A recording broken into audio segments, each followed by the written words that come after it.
An Instagram influencer from Nigeria who shared images of his opulent lifestyle risked spending the next 20 years behind bars.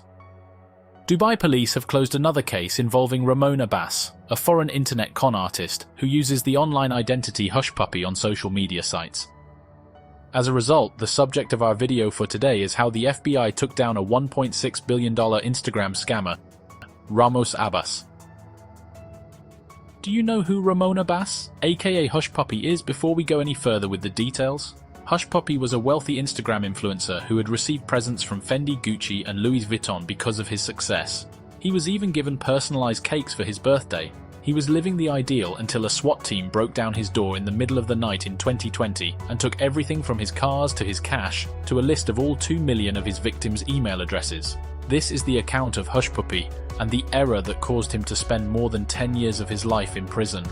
He never specifically explained how he had managed to afford his opulent lifestyle, and when pressed, he always gave evasive answers concerning real estate assets. But how did he earn his money? While romance fraud can net you a few $1,000s or even 6 figures, Abbas was unmistakably making millions. His real money came through business email compromise techniques, or BECs. Abbas had learned, like many others, that the big money in online fraud didn't come from defrauding ordinary people, but rather from multi-million-dollar corporations. Do you understand how BC fraud operates? A classic BC fraud involves guessing a company's password or using phishing to get access to the account. The scammer will wait for weeks or months until a sizable invoice arrives if the business has very lax security measures. At this point, they can intercept the invoice and create a nearly identical one using their own account's bank information instead of the originals. Once the funds have been transferred to the fraud account, they are promptly spread to a number of mule accounts, converted to Bitcoin, or used to purchase things that are real. This results in money laundering while preventing victims from recovering their money. This kind of crime requires a vast network of con artists, making it impossible for one person to carry it out alone. Some use this to open fictitious bank accounts, others to set up fraudulent websites, others to hack into email accounts, and still others to launder money. One of the best-known BC fraudsters, Abbas has a vast network of connections. They spoke over Snapchat and Abbas's Hush Puppy 5 account to pull off the Bank of Valletta robbery in Malta. A distribution of €13 million was attempted by the team. Do you know how Hush Puppy was apprehended by the FBI despite having a large team to organize scams?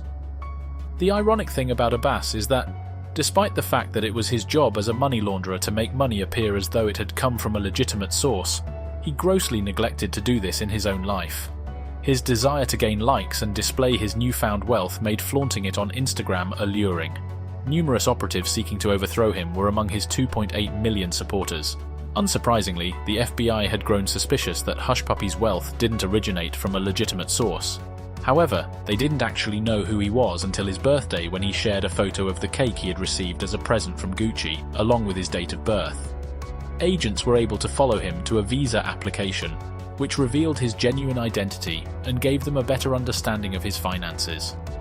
It was soon clear that he was a profiled money launderer, so they put him under surveillance in an effort to acquire evidence that would support his arrest. The reimbursement from the NY law firm, one of his most lucrative crimes, was ultimately what took him down. Abbas was detained alongside 11 other people in 6 concurrent raids in the evening when his flat at the Palazzo Versace was searched as part of the operation.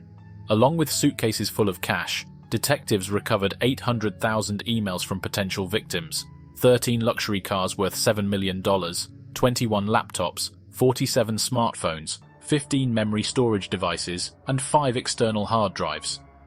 The arrest was a result of an FBI investigation that identified him as a key player in a global network of transnational cybercrime. He was charged with a conspiracy to launder hundreds of millions of dollars upon his arrival in the United States on July 3, 2020. Hush Puppy's sentencing was postponed by Judge Otis Wright until November 3, 2022. Hush Puppy was given a sentence of more than 11 years in a federal prison on November 8, 2022. We're done here for today. I'll see you folks in the following. Take care until next time.